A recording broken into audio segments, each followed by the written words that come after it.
এক সাহাবী একদিন নবীজিকে জিজ্ঞেস করছে, হুযাইফা, ইয়া রাসূলুল্লাহ, আমি যদি দ্বীনের উপরে চলতে গিয়ে কখনো এমন হয় যে আমার সাথে কেউ নাই, সবাই আল্লাহর নাফরমানিতে লিপ্ত, আমি শুধু একা, তখন আমি কি করব? আল্লাহ নবী সাল্লাল্লাহু আলাইহি সাল্লাম বললেন, ওয়ালাউ আন তাআদ্দা বিআসলি শাজারাতিন, প্রয়োজনে তুমি একটা গাছের গোড়ালি শিকড় কামড়াইয়া ধইরা পড়ে থাকবে একা, তারপরও দিন ছাইর, আল্লাহকে ছাইর না, ইবাদতকে ছেড়ে দিও। সবাই বদলে যা, সবাই নষ্ট হয়ে যায়, সবাই চরিত্রহীন হয়, তারপরও কমপক্ষে নিজের হেফাজত।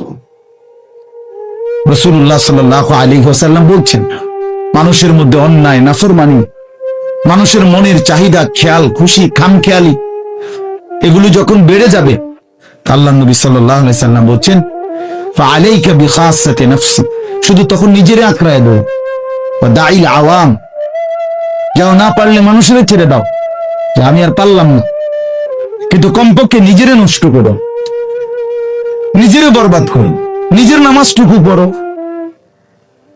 নিজের চরিত্রটা ভালো রাখো। এটা কি জীবন যে আমি বানের পানির মতো, স্রোতের মতো ভাইসা গেলাম, চরিত্রহীনতায়, অশ্লীলতায়, বেহায়াপনায়, রাত শেষে, দিন শেষে।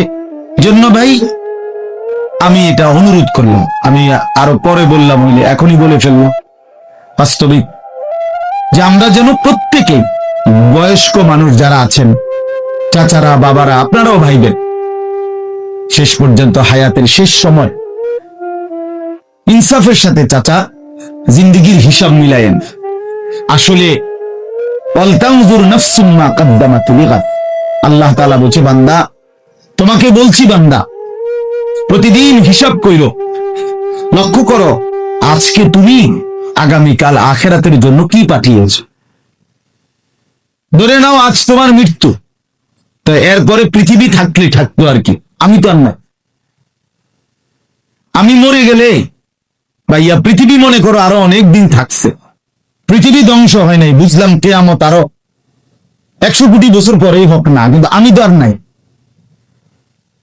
আমার হায়াত তো শেষ, আমি তো আর পৃথিবীতে ফিরবো না কিন্তু। তো এরপরে পৃথিবীর সবাই যদি চাঁদের দেশেও চলে যায়, আমার কি লাভ? এরপরে মানুষ সব যদি স্বর্ণের বাড়িতেও থাকে, আমার কি ফায়দা? আমার ফায়দাটা কি ভাই? বাবা বলে সুদের টাকা দিয়া, ঘুষের টাকা দিয়া, হারামের টাকা দিয়ে, আল্লাহর নাফরমানি করে, অবৈধ পন্থায় হারাম রোজগার করে ঘর বাড়ি দিয়ে গেলেন, ছেলে পেলে করে, তো ছেলে পেলে করে দিয়ে গেলেন, আপনি তো থাকতেন না, আপনি তো খুব অল্প সময়ের ব্যবধানে কবরে চলে যাবেন, তো সেই কবরে কেমনে থাকবেন? তো নিজের ঘরকে অরক্ষিত করে, নিজের ঘরে ডাকাত রাইখা আপনি বুঝি আরেকজনের ঘর বাঁচাইতে গেলেন। আপনার ঘরের আগুন লাগছে, আপনি বুঝি আপনার ঘর নিভাবেন। এই বোকামি আমাদের বয়স্ক লোকরা করেন। শেষ বয়সে হারাম টাকা, সুদের টাকা দিয়া, অবৈধ টাকা দিয়া, কিস্তিতে টাকা দিয়া ঘর করে দিছে, জমি কিনে দিছে, বাজারে ভিট লইয়া দিছে, দোকান নিয়ে দিছে, বিদেশ পাঠাইয়া দিছে, বাপ হিসাবে 12 লাখ টাকা সুদে লিছে, কিস্তিতে নিছে। হায় মুসলমান, কি করলেন? ওই বিদেশ যাইতে যাইতে যদি আপনি মরে যান, এরপরে এই টাকা, এই হারামের টাকা দিয়ে আপনার কবর কি হয়? তো নিজের ঘর, নিজের কবর বরবাদ করে দিলেন কেন চাচা? এই জন্য দয়া করে বয়স্ক চাচা আপনাদেরকেও বলি, নিজের উপরে রহম করেন। 60 বছর বয়স, এখনো বিড়ি সিগারেট খান, তো ছাড়বেন কোন দিন? 60 বছর বয়স, এখনো চা দোকানে বসে বসে রঙিন টেলিভিশনে নাচ গান দেখেন, তো ছেড়ে দিবেন কোন দিন চাচা? হ্যাঁ, আপনি মরবেন কোন দিন? কবরে যাবেন কোন দিন? এখনো সময় হয় নাই? আখিরাতের কথা মনে পড়বার টাইম আজও হয় নাই? 60 বছরও কবরের কথা মনে পড়লো না? আহা, কি পাষাণ মানুষ! মুসলমান এত শক্ত হয় কেমন? ইমানদার এত কঠিন হয় কেমনে ভাইয়া? এই জন্য দয়া করে আল্লাহ তাআলা আমাদের কাছে চায়, বান্দা তোমাদের ঈমান, তোমরা মুমিন, তোমরা আমার ঈমানদার বান্দা। এই জন্য আমি তোমাদেরকে বলছি ইত্তাকুল্লাহ ইত্তাকুল্লাহ ইত্তাকুল্লাহ ইত্তাকুল্লাহ। তোমাদেরকে বলছি, আপন মনে করে বলছি, তোমাদের ঈমান আমি নিলাম, তোমাদের মুসলমানের পরিচয়টা আমার দেওয়া। আমি যদি মুসলমান মায়ের ঘরে জন্ম না দিতাম তো পৃথিবীর কোন শক্তি তোমারে ঈমানদারের ঘরে জন্ম দিতে পারতো না। আমি বানাইছি বান্দা। ইন্না খালাকনাল ইনসান, মানুষকে তো আমি সৃষ্টি করেছি মিন নুতফাতিন আমশাজ, স্বামী স্ত্রীর মিশ্র বীর্যের ফোঁটা থেকে আমি বানিয়েছি।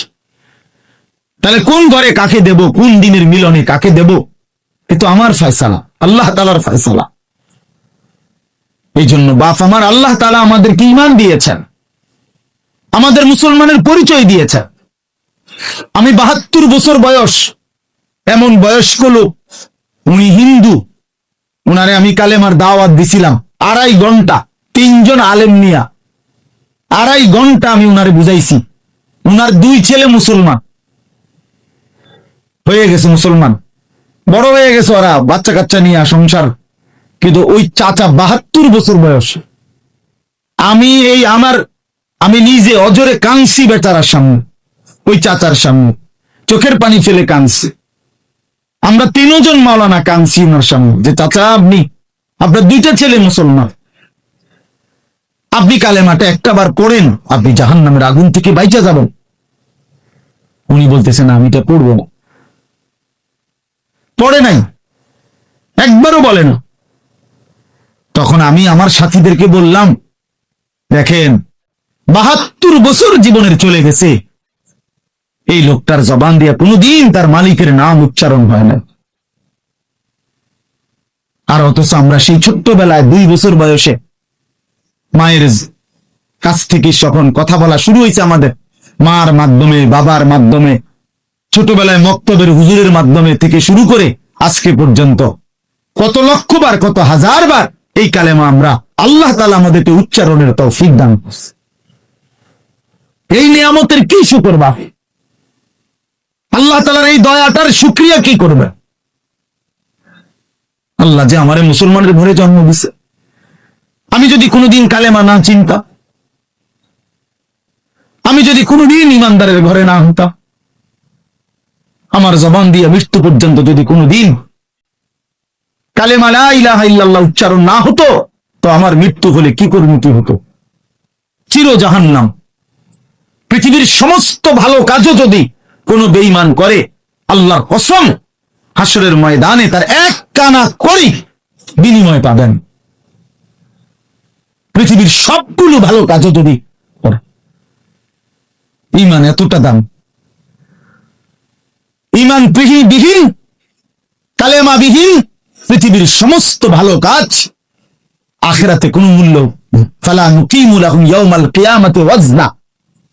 কোরআন শরীফে আছে, আল্লাহ তাআলা বলেন, সমস্ত কাফের বেঈমান আমি আল্লাহ তাআলা হাসরের দিন, কিয়ামতের দিন তাদের জিন্দেগীর সমস্ত কর্মকাণ্ড মিজানের পাল্লায় যখন রাখা হবে, ফালা নুকিমু লাহুম ইয়াউমাল কিয়ামাতি ওয়াজনা, তখন আমি আল্লাহ তাআলা তার কোন ওজন মিজানের পাল্লার মধ্যে আসবে না।